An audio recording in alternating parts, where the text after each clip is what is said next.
예수님께서 이제 베다니에 도착하셨습니다. 그러자 베다니에 사는 나사로의 그 누이 두 사람 중 언제나 행동이 재빠른 마르다가 예수님을 맞이하러 달려나갑니다. 마리아는 뭐 하고 있었을까요? 성경에 어떻게 되어 있어요? 마리아는 앉아 있었어요. 마리아는 앉아 있었어요. 두 자매가 이렇게 성향이 달라요.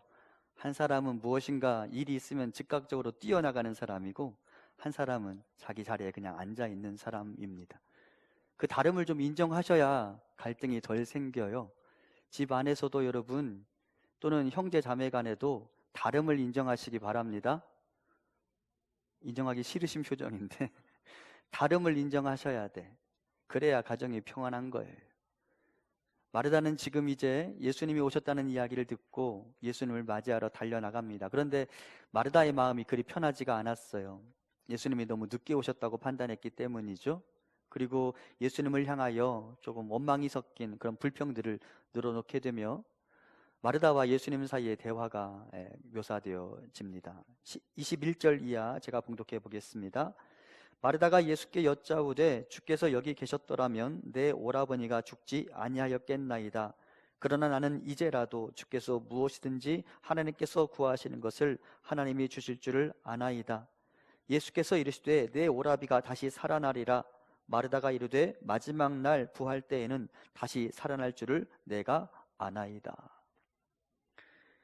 마르다는 예수님에 대해서 나는 예수님을 잘 알아요 라고 말하고 있습니다. 예수님이 능력이 많으신 분이라는 사실을 그녀가 확신하고 있는 것처럼 이야기하고 있습니다.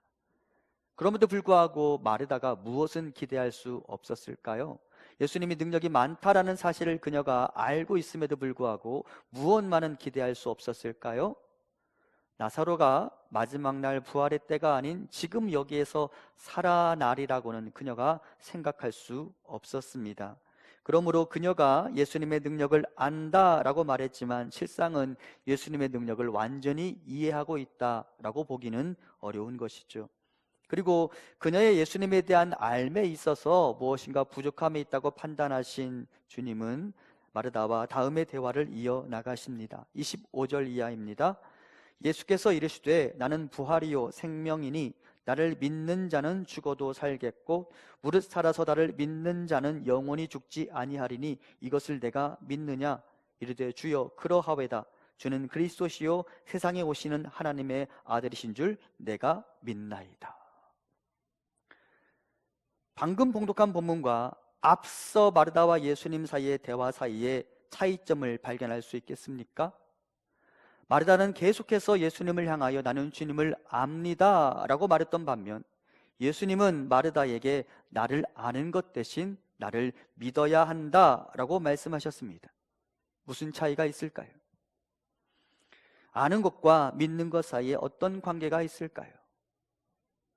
우리가 말하는 안다 라는 단어는 우리가 바라보는 대상에 대한 100% 이해를 보장하지 못합니다. 우리가 말하는 안다 라는 단어는 우리가 바라보는 대상에 대한 100% 헌신을 만들어내지 못합니다. 우리의 언어 습관이 이미 그것을 증명합니다.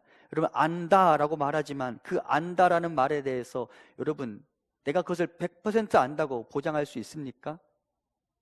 그렇지 않아요. 우리는 100% 중에 70% 정도만 알아도 안다라고 말하고 아니 그보다 덜 알아도 우리는 안다라고 쉽게 이야기합니다. 마르다도 예수님의 능력에 대해서 자기가 안다라고 말했지만 실상은 예수님의 완벽한 정체성을 알지는 못했습니다. 그리고 예수님은 그녀가 자신을 안다라고 말하자 그녀에게 믿음을 요구하셨죠. 내가 믿느냐? 우리는 대부분 십자가에 대해서 안다라고 말할 수 있고 예수님의 공생의 삶의 흔적을 안다라고 말할 수 있습니다. 지난 몇 년간 아니 몇십 년간 설교를 들어왔기 때문이죠. 우리는 실로암 연못가의 기적을 알고 베데스다 연못가의 기적을 알고 오병이어의 기적을 알고 가나 혼인잔치의 기적을 잘 압니다. 하지만 그 일이 나에게 일어날 수 있다는 사실에 대해서도 여러분 확신을 가지고 있습니까? 그분이 지금도 나를 위해 일하시면 나의 삶에 기적이 나타날 수 있다는 사실을 받아들일 수 있습니까? 주님은 사람들의 한계를 잘 아셨습니다. 그리고 주님은 아는 것과 믿는 것 사이의 차이를 언급하시며 굳이 믿음이라는 단어를 반복하시죠. 다시 제가 25절과 26절 그리고 40절을 봉독하겠습니다. 예수께서 이르시되 나는 부활이요 생명이니 나를 믿는 자는 죽어도 살겠고 무릇 살아서 나를 믿는 자는 영원히 죽지 아니하리니 이것을 내가 믿느냐? 예수께서 이르시되 내 말이 내가 믿으면 하나님의 영광을 보리라 하지 아니하였느냐 하시니. 예수님은 계속해서 마르다에게 무엇을 요구하고 계세요? 믿음을 요구하고 계십니다. 마르다는 예수님에게 나는 주님을 알아요 라고 말하는데 예수님은 마르다에게 계속 믿음이라는 단어를 강조하시죠. 지식과 정보가 기적을 만들어내는 것이 아닙니다. 우리에게 필요한 것은 예수님에 대한 지식이 아니라 믿음입니다. 예수님에 대한 알미 우리의 구원을 이루어내지 못한다는 사실은 예수님의 부활 전후 제자들의 반응을 보면 알 수 있습니다. 여러분, 제자들은 예수님의 능력을 알았습니다. 맞죠? 맞아요? 예수님의 능력을 알았습니다. 예수님이 얼마나 권세 있는 설교자인지 랍비인지를 제자들은 다 알았습니다. 그렇죠? 그럼에도 불구하고 제자들은 예수님을 믿었을까요? 아닙니다. 알았지만 예수님을 믿지 못했고 십자가를 등지고 달아나 버렸습니다. 알미, 믿음을 보장하지 않는다는 사실을 제자들이 우리에게 보여주고 있습니다. 이 시대의 수많은 성직자들이 우리를 실망시키는 것을 보십시오. 그들에게 성경의 지식이 없는 것도 아니고 예수님에 대한 알미 부족한 것도 아닙니다. 그럼에도 불구하고 왜 그들이 그렇게 성적으로 타락하고 권력을 탐하고 돈과 명예를 탐하느라 우리를 실망시키는 것일까요? 그들에게 지식은 있지만 믿음은 없기 때문이죠. 그분의 능력을 경험하고 싶습니까? 그렇다면 안다라고 말하고 그 자리에 멈추면 안 됩니다. 알지만 무능한 크리스찬들이 얼마나 많은지 모릅니다. 권능 있는 성도의 삶을 살기를 원합니까? 그렇다면 알의 단계를 건너뛰고 알의 단계에서 믿음의 단계로 나아가야 합니다. 제3자의 관점에서 그분을 관찰하거나 그분에 대한 정보를 수집하는 것으로 멈추면 안 됩니다. 대신 그분에 대해서 1인칭의 관점에서, 즉 나의 관점에서 그분의 능력과 그분을 받아들여야 합니다. 그분의 능력이 기록된 문서상의 능력이 아니라 지금도 여전히 나를 위해 일할 수 있는 능력이라는 사실을 받아들일 수 있어야 합니다. 설마라고 말하지도 말아야 하고 혹시라고 말하지도 말아야 하며 그렇게 들었어 라고 말하지도 말아야 합니다. 그분은 2000년 전 어떤 기적을 베푸신 분으로 성경 안에 가두어진 분이 아니라 지금도 여전히 나를 위해 일할 수 있는 분이라는 사실을 받아들일 수 있어야 합니다. 그것이 알면서 믿음으로 나가는 것이라고 말할 수 있죠. 사랑하는 성도 여러분, 주님이 여기 갇혀 계시는 분이십니까? 그러세요? 아닙니다. 주님 여기에 기록된 수많은 일들을 이루신 분이시지만 또한 지금 여기에서 나의 삶에 여전히 똑같은 일을 이루어내시는 분이십니다. 아멘? 그것이 바로 믿음인 거예요. 객관적으로 기록된 책의 정보를 아는 것으로는 부족한 거예요. 우리에게는 그 믿음이 있어야 합니다. 그분이 나를 위해 일하시면 그분은 죽은 지 나흘이나 되어서 무덤에 시신으로 안치되어 있는 나사로를 살려낼 수 있는 분이심에 대해서 받아들이고 그분이 우리에게 너의 삶에 기적이 나타날 것이다 라고 말씀하시면 아멘으로 반응하시기 바랍니다. 그리고 이 사실을 의심 없이 받아들이십시오. 그러면 거기에서부터 능력이 나타날 것입니다. 여기 우리 주님의 말씀이 있습니다. 같이 한번 봉독해 보겠습니다. 나를 믿는 자는 죽어도 살겠고 무릇 살아서 나를 믿는 자는 영원히 죽지 아니하리니 이것을 내가 믿느냐? 아멘. 그렇죠.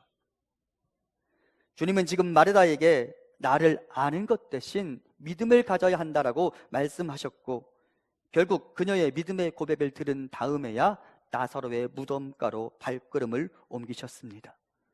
그녀의 믿음을 기적의 소재로 삼으신 것이죠. 우리 성도님들이 예수님에 대해 지식을 갖는 것을 넘어서서 그분이 나의 하나님으로 받아들여지고 그분이 일하시면 능히 이루어질 줄로 믿고 그분의 말씀에 아멘으로 반응할 수 있기를 소망합니다. 주님은 바로 그 믿음을 그분의 기적의 소재로 삼으실 것입니다. 하지만 제가 경험해 보니까 아는 것에서 믿는 것으로 넘어가는 일이 결코 쉬운 일이 아닙니다. 아주 오랜 동안 교회를 다녀도 겨자씨 하나일 만한 믿음을 갖는 일이 결코 쉬운 일이 아닙니다. 그러면 그 겨자씨 하나일 만한 그 작은 믿음, 겨자씨 한 알이 몇 그램인지 아세요? 0.001호g이래요. 0.001호g. 우리가 가진 일반적인 저울로는 무게도 잴 수 없는, 그래서 몇백 개를 모아놓고 무게를 잰 다음에 그것을 n분의 1로 나눠야만 겨자씨 한 알의 무게를 잴 수 있는 0.001호g의 무게. 그런데 우리에게 그 0.001호g의 무게를 가진 믿음이 없으니 어떻게 하면 그 믿음을 가질 수 있을까요? 그 믿음은 어디로부터 오는 것일까요? 믿음은 언제나 성령과 함께 우리에게 다가옵니다. 베드로가 어떻게 예수님을 자신의 하나님으로 받아들였는지 아십니까? 우리 함께 마태복음 16장 16절 17절 같이 봉독합니다. 시몬 베드로가 대답하여 이르되 주는 그리스도시요 살아계신 하나님의 아들이시니이다. 예수께서 대답하여 이르시되 바요나 시몬아 내가 복이 있도다. 이를 내게 알게 하니는 혈육이 아니요 하늘에 계신 내 아버지시니라. 아멘. 베드로가 예수님을 향하여 주는 그리스도시요 살아계신 하나님의 아들이십니다 라고 고백했을 때 주님께서 베드로에게 말씀하시죠. 너의 혈육, 너의 어떤 지적인 능력으로 그것을 깨달은 게 아니야. 하나님이 깨닫게 해주신 거야 라고 말씀하시죠. 그러면 이 문장은 도대체 어떤 의미를 갖느냐? 고린도서 12장 3절 같이 봉독합니다. 그러므로 내가 너희에게 알리노니 하나님의 영으로 말하는 자는 누구든지 예수를 저주할 자라 하지 아니하고 또 성령으로 아니하고는 누구든지 예수를 주시라 할 수 없느니라. 아멘. 우리가 예수님을 향하여 주시다라고 고백할 수 있는 그 믿음은 성령으로부터 온다고 성경은 우리에게 이야기합니다. 그리고 이것이 우리가 기도 중에 간구 중에 마땅히 성령을 구해야 되는 이유입니다. 주의 영을 구하십시오. 성령을 사모하십시오. 성령이 오시면 나의 주에 대한 알미 믿음으로 바뀌기 때문입니다. 주의 영이 어떤 일을 하는지 아세요? 요한복음 14장 26절 같이 봉독합니다. 보혜사 곧 아버지께서 내 이름으로 보내실 성령 그가 너희에게 모든 것을 가르치고 내가 너희에게 말한 모든 것을 생각나게 하리라. 아멘. 우리 안에 예수님에 대한 지식이 있어요. 그런데 그것들이 얽히고 설켜 있어서 선명한 길이 보이지 않을 때 성령께서 우리에게 오셔서 그 얽히고 설킨 것들을 완전히 맥을 뚫어주신다고 말하는 거예요.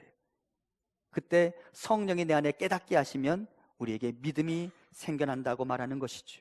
주의 영이 우리의 지식을 믿음으로 바꾸어 주실 것입니다. 그러므로 사랑하는 성도 여러분, 기도 중에 여러분이 제일 먼저 구해야 될 기도 제목 뭐라고 말씀드렸어요? 무엇을 구하라고?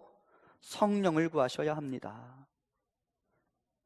내 안에 성령을 위한 공간을 마련하십시오. 내 마음 안에 있는 온갖 잡다한 생각들과 정욕들과 탐심들을 벗어 던지고 불태우고 내 마음 안에 성령이 오실 공간을 마련하십시오. 그분이 내 안에 들어오셔서 나의 지식을 믿음으로 바꾸어 주실 것입니다. 여러분, 그러므로 성령을 구하시기 바랍니다. 제일 먼저 딱 엎드리면 눈을 감고 하나님께 기도하려고 두 손을 딱 모으면 하나님이라고 부른 다음에 주의 영을 구하시기 바랍니다. 그 주의 영이 오셔야 나에게 믿음이 생겨나기 때문입니다. 아멘. 성령을 구하십시오. 네, 성령이 우리 가운데 오시면 우리 안에 믿음이 일어나게 될 것입니다. 이제 마르다는 예수님의 말씀을 믿음으로 받아들였습니다. 27절 함께 봉독해 볼까요? 시작. 이르되 주여 그러하외다. 주는 그리스도시요 세상에 오시는 하나님의 아들이신 줄 내가 믿나이다. 아멘. 마르다에게 믿음이 생겨났습니다. 그런데 여러분, 이 믿음의 유효기간이 얼마나 될까요? 여러분, 내가 성전 안에서 하나님이 나에게 베푸신 은혜를 가지고 주님이 저에게 그런 분인 줄 믿습니다 하고 예배당을 나간 다음에 그 믿음은 여러분 안에 얼마 동안 머물러 있습니까? 잘 모르시겠죠? 잘 모르죠. 근데 적어도 오늘 본문의 마르다는 그 유효기간을 우리에게 보여줘요. 근데 그 유효기간이 너무 짧아요. 잠깐 보시죠. 요한복음 11장 39절과 40절 우리 한번 같이 보겠습니다. 시작. 예수께서 이르시되 돌을 옮겨 놓으라 하시니 그 죽은 자의 누이 마르다가 이르되 주여 죽은 지가 나흘이 되었음에 벌써 냄새가 나나이다. 예수께서 이르시되 내 말이 내가 믿으면 하나님의 영광을 보리라 하지 아니하였느냐 하시니. 방금 전 마르다와 예수님과의 대화 중에 그 대화의 끝에서 마르다는 예수님을 향하여 내가 믿습니다 라고 고백했어요. 그리고 지금 이제 나사로의 무덤 앞에 갔는데 그 중간에 뭐가 끼어 있냐면 예수님과 마리아의 대화가 끼어 있어요. 그 중간에 예수님과 마리아의 대화 이후에 예수님과 마르다가 함께 무덤 앞에 갔는데 주님께서 사람들에게 말하죠. 무덤에서 돌을 옮겨 놓으라. 그때 마르다가 뭐라고 말합니까? 죽은 지가 이미 나흘이 되었음에 벌써 냄새가 나나이다. 무슨 말이에요? 돌을 옮겨 놓을 필요가 있다는 말이에요? 없다는 말이에요? 없다는 말이에요. 주님께서 나사로를 위해 무슨 일을 할 수 있는 일이 하나도 없다라는 말이에요. 분명히 27절에서 믿는다고 그랬죠. 그런데 39절과 40절에 오니까 그녀의 믿음이 싹 사라져 버렸어요. 믿는다고 말했는데 무덤 앞에 서니까 믿음이 사라져 버렸어요. 분명히 예수님을 향하여 내가 주를 믿습니다 라고 고백했는데 무덤을 보기 전까지는, 나사로의 무덤을 보기 전까지는 믿었는데 내 앞에 무덤이 탁 나타나니까 안 되겠는데 라는 생각이 들어오고 주님을 신뢰하지 못하게 되죠. 여러분, 마르다의 믿음이 너무 허무한 것 같지 않습니까? 하루가 지난 것도 아니에요. 얼마나 지났을까요? 이 마리아의 대화 이후에 무덤가에 갔으니까 어쩌면 몇십 분일지도 몰라요. 몇십 분 전에는 분명히 내가 주님을 믿습니다 라고 말했는데 무덤을 발견하자마자 마르다의 믿음이 싹 사라져 버렸어요. 너무 허무하죠. 그런데 제가 이 마르다의 믿음을 보면서, 이 얄팍한 믿음, 이 참으로 가벼운 믿음을 보면서 내 믿음이 이와 같다라는 생각이 들었습니다. 내 앞에 무덤이 보이지 않을 때는 믿음이 내 안에서 작동하는 것 같습니다. 주님이 나를 위해 무엇인가 이루어 주실 수 있을 거라는 확신을 갖는 것 같습니다. 하지만 정작 내 앞에 무덤이 나타나니까 믿음이 사라져버리고 의심이 찾아왔습니다. 그리고 불안에 빠집니다. 내 앞에 홍해바다가 나타나기 전까지는 하나님이 우리를 가나안 땅으로 넉넉히 인도하실 것 같아요. 그런데 내 앞에 턱하니 홍해바다가 나타나면 우리는 대부분 두려움에 휩싸이죠. 가나안 땅에 들어서면서 요단강을 건너자마자 이제 우리가 이 땅을 정복할 수 있겠다라고 생각했는데 가나안 땅에 들어가자마자 여리고성을 딱 만나버리니까 우리가 두려움에 휩싸이는 것이죠. 그리고 믿음이 사라져버리는 것이죠. 마치 마르다가 나사로의 무덤 앞에 서자마자 그녀의 믿음이 사라진 것처럼 우리의 믿음이 그렇게 가벼운 것은 아닌가라는 생각이 들었습니다. 그런데 주님은 마르다의 이 믿음과 상관없이 기적을 베푸십니다. 이게 놀라운 것이죠. 43절과 44절 전반절까지 화면을 보며 함께 봉독해 보겠습니다. 이 말씀을 하시고 큰 소리로 나사로야 나오라 부르시니 죽은 자가 수족을 배로 동인 채로 나오는데, 주님이 명령하시니까 죽어있는 나사로, 죽은 지 나흘이 지난 나사로가 자기 수족을 배로 동인 채로 걸어 나왔습니다. 사람들이 어떻게 반응했을까요? 귀신이다 그러고 막 도망간 사람이 있었을지도 몰라요. 어떻게 사람이 죽었는데 걸어 나와요? 참으로 놀라운 일이 일어났죠. 여러분께 질문해 보겠습니다. 무덤 속에 나사로가 살아난 것은 마르다의 믿음 덕분입니까? 아니면 죽어 있었던 나사로의 믿음 덕분입니까? 어떻게 생각하세요? 제가 분명히 앞서 주님께서 마르다의 믿음을 기적의 소재로 삼으시고 주님이 나사로의 무덤가에 가셨다라고 말씀드렸습니다. 그러면 주님은 마르다와 나사로의 믿음이 있어야만 기적을 베푸시는 분이십니까? 어떻게 생각하세요? 나사로가 살아난 일에 대해서 마르다와 나사로의 믿음이 기여한 바가 몇 %일까요? 그렇습니다. 나사로가 살아난 일에 대해서 마르다와 나사로가 한 일은 하나도 없습니다. 오직 이 기적은 예수 그리스도와 하나님의 능력의 합작품으로 나타난 것입니다. 하나님이 분명 우리의 믿음을 기적의 소재로 사용하시지만 하나님은 그분의 기적을 위해 우리의 믿음이 절대적으로 필요한 것은 아니라는 말입니다. 달리 말하면 하나님이 우리에게 주시는 영원한 생명이라는 구원의 문제 또한 우리의 믿음이 없으면 안 된다라고 말할 수 없다라는 말입니다. 하나님은 우리의 구원을 우리에게 맡기지 않으셨습니다. 우리의 구원은 우리의 믿음의 대상이신 분, 변치 않으시는 분, 신실하신 분이신 하나님, 그리고 예수 그리스도에게 달려 있습니다. 만일 우리의 구원이 변덕스러운 나의 믿음의 여부에 따라 결정된다면 여러분은 여러분의 구원에 대해서 확신을 가질 수 있습니까? 네가 잘 믿느냐 안 믿느냐에 따라 내가 너에게 구원을 줄 수 있다라고 말씀하시면 여러분, 나는 천국 갈 수 있어요 라고 자신할 수 있는 사람 여기 있습니까? 여러분 저보다 나으시잖아요. 어느 누구도 없어요. 어느 누구도 없어요. 여러분, 우리가 얻는 생명, 구원이라는 문제는 우리의 믿음의 여부에 따라 결정되는 게 아니에요. 오직 은혜로 결정되는 거예요. 아멘? 내가 기여한 바가 뭔가 있다고 자꾸 주장하고 싶으시죠? 절대 그렇지 않습니다. 주님이 우리에게 은혜를 베푸셔야만 우리는 구원을 받을 수 있는 거예요. 에베소서 2장 8절 같이 봉독합니다. 시작. 너희는 그 은혜에 의하여 믿음으로 말미암아 구원을 받았으니 이것은 너희에게서 난 것이 아니요 하나님의 선물이라. 자, 영어 버전으로 잠깐 보면, NIV 버전으로 보면 You have been saved. 너희가 구원을 받았다라고 하면, 일단 구원을 받았습니다. 우리가 스스로 구원하는 게 아니에요. 수동태예요. 우리가 구원을 받았습니다. 근데 무엇으로 구원을 받았을까요? 은혜로 구원을 받았을까요? 믿음으로 구원을 받았을까요? 은혜로, by grace. 믿음은 은혜가 우리에게 들어온 통로일 뿐이에요. 그런데 여러분, 그러면 그 통로가 없으면 은혜가 우리에게 다가오지 못하는 것일까요? 그래요, 안 그래요? 자꾸 내 믿음의 어떤 지분을 지금 주장하고 싶으신 모양인데, 여러분 집에 가서 누가복음 7장의 나인성 과부 이야기, 나인성 과부의 아들이 살아난 장면을 한번 가만히 집에 가서 한번 들여다보세요. 오늘 제가 시간이 없어서 그거 다 설명하지 못하는데, 주님께서 죽은 자를 살리신 장면이 또 하나 있어요. 누가복음 7장에 보면 나인성에 사는 한 과부가 아이를 잃었습니다.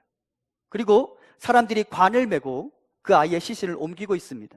그리고 주님이 그 아이가 죽은 것으로 인해 힘겨워하는 그 여인을 보시고 긍휼히 여기셨으며 주님께서 그 관에 손을 대시고 그 아이가 살아났습니다. 여러분, 아이가 살아나는 현장에 그 여인이 기여한 바가 있습니까? 없습니까? 있어요? 없어요? 그러면 거기에 믿음이라는 관이 등장해요? 등장하지 않아요? 믿음이 거기 있어요? 없어요? 없어요? 없어요.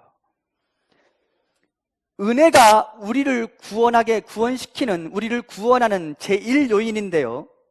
믿음이라는 것이 주님의 은혜가 나에게 들어오는 통로라고 우리는 생각하고 믿는 나의 구원에 대한 지분을 주장하고 싶을지 모르지만 주님이 우리에게 구원을 베푸실 때는 그 믿음이 없어도 기적은 나타나곤 합니다. 그러면 여러분, 믿음이 우리의 구원과 영생과 생명에 기여하는 바가 있어요? 없어요? 정확하게 말하세요. 있어요? 없어요? 헷갈리세요? 에베소서 2장 8절부터 10절까지를 제가 메시지 성경으로 한번 봉독해 보겠습니다. 잘 들어보십시오. 구원은 전적으로 하나님이 생각해내신 일이고 전적으로 그분이 하신 일입니다. 우리가 한 일은 다만 하나님께서 그 일을 행하시도록 그분을 신뢰하는 것입니다. 구원은 전적으로 끝까지, 처음부터 끝까지 하나님의 선물입니다. 주인공 역할은 우리 몫이 아닙니다. 우리가 주인공 역할을 했다면 우리는 모든 일을 우리가 했다고 떠벌리며 돌아다녔을 것입니다. 하지만 그렇지 않습니다. 우리는 우리 자신을 만들 수도 구원할 수도 없습니다. 만들고 구원하는 일은 하나님이 하시는 일입니다. 하나님은 그리스도 예수를 통해 각 사람을 지으셨습니다. 그렇게 하신 것은 그분께서 하시는 일, 곧 우리를 위해 마련해 놓으신 선한 일, 우리가 해야 할 그 일에 우리를 참여시키려는 것입니다. 만들고 구원하는 일은 누구의 몫이라고요? 하나님의 몫입니다. 우리가 기여한 바가 하나도 없습니다. 여러분 혹시 기억하십니까? 불치병에 걸린 사람이 누군가가 개발해준 신약을 먹고 살아났습니다. 그러면 그 사람은 그 약을 내가 잡고 입에 털어 넣었기 때문에 나 때문에 살아났다고 말할 수 있습니까? 누구 때문이라고 말씀드렸어요? 그 약을 만들고 개발해서 나에게 갖다 준 그 사람 때문에 나는 구원을 받을 수 있다고 말씀드렸죠. 기억나세요? 네. 그때는 제가 한남동이라고 말했는데 지금 그걸 빼먹었어요. 여러분, 우리의 구원에, 우리가 구원받는 일에 있어서 우리가 기여한 바가 하나도 없어요. 자꾸 믿는 나의 어떤 지분을 주장하고 싶은지 모르는데 그렇게 말하면 안 되는 거예요.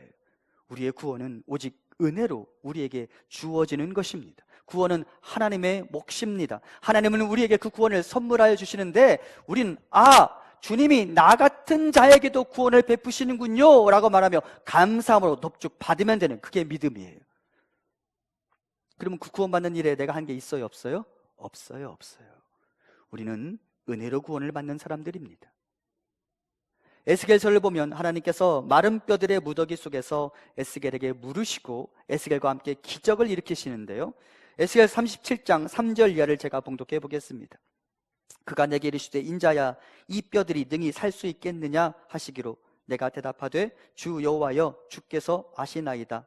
또 내게 이르시되 인자야, 너는 생기를 향하여 대언하라. 생기에게 대언하여 이르기를 주 여호와께서 이같이 말씀하시기를 생기야, 사방에서부터 와서 이 죽음을 당한 자에게 불어서 살아나게 하라 하셨다 하라. 이에 내가 그 명령대로 대언하였더니 생기가 그들에게 들어가매 그들이 곧 살아나서 일어나 서는데 극히 큰 군대더라. 마른 뼈가 살아있는 군대가 되었습니다. 그러면 마른 뼈들이 살아있는 군대가 된 것은 에스겔의 믿음 때문입니까? 하나님의 생기 때문입니까? 에스겔이 하나님의 말씀대로 생기가 들어가라고 명했기 때문에 에스겔의 믿음 때문이라고 말할 수 있습니까? 그럴 수 없습니다. 이 사건은 믿음의 결과가 아닌 하나님의 영으로 뼈들이 조합되고 살아있는 군대가 된 사건이라고 받아들여야 합니다. 아니, 좀 더 노골적인 이야기를 해보겠습니다. 애초에 사람이 만들어졌던 그 순간을 생각해 보시죠. 창세기 2장 7절 같이 봉독합니다. 여호와 하나님이 땅의 흙으로 사람을 지으시고 생기를 그 코에 불어넣으시니 사람이 생명이 되니라. 아멘. 하나님이 흙으로 사람을 빚으셨습니다. 근데 이 흙이 원어상으로 보면 먼지예요. 먼지. 찰흙이 아니에요.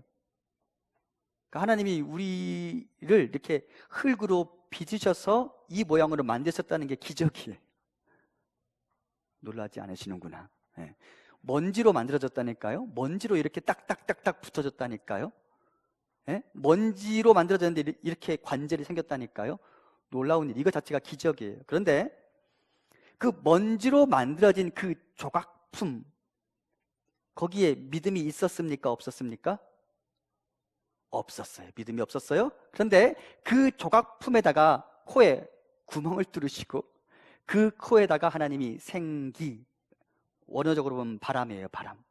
하나님이 바람을 후 하고 불어 넣었더니 그 생명 없던 조각품이 살아있는 생명이 되었습니다. 그러면 그가 생명을 갖게 된 것은 그 조각품의 믿음 때문입니까? 하나님의 생기 때문입니까? 하나님의 생기 때문이죠. 여러분, 성경은 우리에 대해서 무엇이라고 말하냐면 본질상 진노의 자녀이고 모든 사람이 죄를 범하였음에 다 그 사람들은 죄의 결과 사망을 가질 수밖에 없다고 말해요. 우리는 본질상 죽어있는 자였어요. 그럼 본질상 죽어있는 자가 어떻게 믿음을 가질 수 있어요? 그렇죠? 에스겔서에 등장했던 그 마른 뼈와 같은 자들이죠. 무덤가에 있던 나사로와 같은 자들이죠. 흙덩어리인 생명 이전의 아담과 같은 자들이죠. 우리가 무슨 믿음이 있어요? 그냥 하나님이 먼저 우리에게 다가오셔서 우리가 하나님을 알기도 전에 아직 죄인이었을 때에, 아직 하나님과 원수 관계였을 때에 하나님이 우리에게 다가오셔서 우리에게 생기를 불어넣어 주심으로 성령과 함께 다가온 그 믿음 덕분에 우리가 구원의 은총을 누리게 되었죠. 아멘. 우리의 구원은 그래서 은혜라는 사건으로 설명될 수 있음을 알아야 합니다. 참으로 다행스럽게도 하나님은 우리의 구원을 우리의 믿음에 맡기지 않으셨습니다. 참으로 감사하게도 하나님은 우리의 영생을 우리의 믿음에 맡기지 않으셨습니다. 만일 그랬다면 우리에게 확신이 있을 수 없지 않겠습니까? 하나님은 우리의 구원을 우리에게 맡기지 않으셨고 전적으로 자신의 일로 여기셨으며 우리에게 그냥 선물을 주셨을 뿐입니다. 그리고 우리는 그것을 아멘이라고 받아들이면 되는 거예요. 그게 믿음인 거예요. 사랑하는 성도 여러분, 우리는 우리의 믿음조차 확신할 수 없는 연약한 자들이 아닙니까? 나의 믿음이 얼마나 가벼운지 새털보다 더 가볍다는 생각을 해본 적은 없습니까? 나의 믿음의 무게가 얼마나 될까요? 나의 믿음의 가치가 어느 정도 될까요? 지난주에 여러분과 함께 말씀드렸죠. 우리가 받은 구원의 가치 1만 달란트, 현재 시가로 얼마라고 말씀드렸어요? 170조. 그러면 여러분, 여러분의 믿음의 가치는 얼마나 될까요? 몇 원이나 될까요? 여러분, 홈쇼핑에 보니까 운동화를 판매하면서 운동화가 가볍다라는 이야기를 하기 위해 핸드폰을 올려놓고 거기다 운동화를 올려놓더라고요. 그럼 어느 쪽으로 기울까요, 저울이? 핸드폰 쪽으로 기울더라고요. 그만큼 운동화가 가볍다라는 말이겠죠. 제가 언제 그런 생각이 들었어요. 나중에 하나님께서 저곳에서 희준아, 네 믿음의 무게 한번 달아보자. 왜냐하면 다니엘서에 보면 하나님께서 벨사살에게 벽에다가 글씨를 쓰시면서 말씀하셨죠. 메네 메네 테켈 우 바르신, 셈하여 보자. 그리고 저울에 달아보자. 그리고 그 기준에 미치지 못하니까 네 나라를 내가 두 동강 낼 거야 라고 말씀하신 적이 있어요. 주님이 나중에 희준아, 네 믿음의 무게가 얼마나 되는지 한번 셈하여 보자, 무게를 달아보자 라고 말했을 때, 그래 네가 목사니까 내가 그래도 예전에 썼던 벽돌폰 한번 올려볼게 라고 했다면 내 믿음의 무게가 너무나 가벼워서 위로 솟구쳐버리지 않을까라는 두려움이 제 안에 있었어요. 우리의 믿음이 그렇게 얄팍하고 가볍다라는 생각을 제가 지울 수가 없어요. 여러분의 무게는, 여러분의 믿음의 무게는 어느 정도 될 거라고 생각하십니까? 몸무게에 비례할까요? 여러분, 우리의 믿음의 무게가 그리 무겁지 않다라는 생각을 제가 지울 수가 없습니다. 그런데 그 하나님께서 뭐라고 말씀하시냐면 네 믿음의 무게가 너를 구원시키는 게 아니야. 내가 너를 구원하여 주는 거야 라고 말씀하여 주셔서 제가 참으로 감사했습니다. 구원이 그런 방식으로 우리에게 주어진다고 해서 저는 복음이 좋고, 그래서 저는 하나님이 좋습니다. 하나님은 우리의 연약함을 아시고 하나님은 우리의 참을 수 없을 정도의 가벼운 믿음의 무게를 아십니다. 그래서 구원이라는 것을 완전히 우리의 몫이 아닌 하나님의 몫으로 만들어 주셨다고 말씀하셔서 저는 하나님이 참으로 좋습니다. 저의 이 고백이 오늘 묵동제일 모든 성도님들의 고백이 되기를 소망합니다. 그리고 하나님의 구원과 영생에 참여하는 기쁨을 누리는 우리가 되기를 소망합니다. 은혜에 참여하십시오. 은혜가 나에게 주어진 것 그냥 아멘이라고 반응하면 그것으로 되는 거예요. 은혜가 우리를 구원하여 주는 거예요. 아멘? 네. 우린 그 하나님을 믿는 사람들입니다. 그러니까 수지 맞았죠. 하나님이 거저 주신 그 은혜에 감사하며 그 하나님 마음껏 사랑하고 그 하나님을 향하여 마음껏 찬양의 고백을 드리며 살아가는 우리 모두가 될 수 있기를 간절히 소망합니다.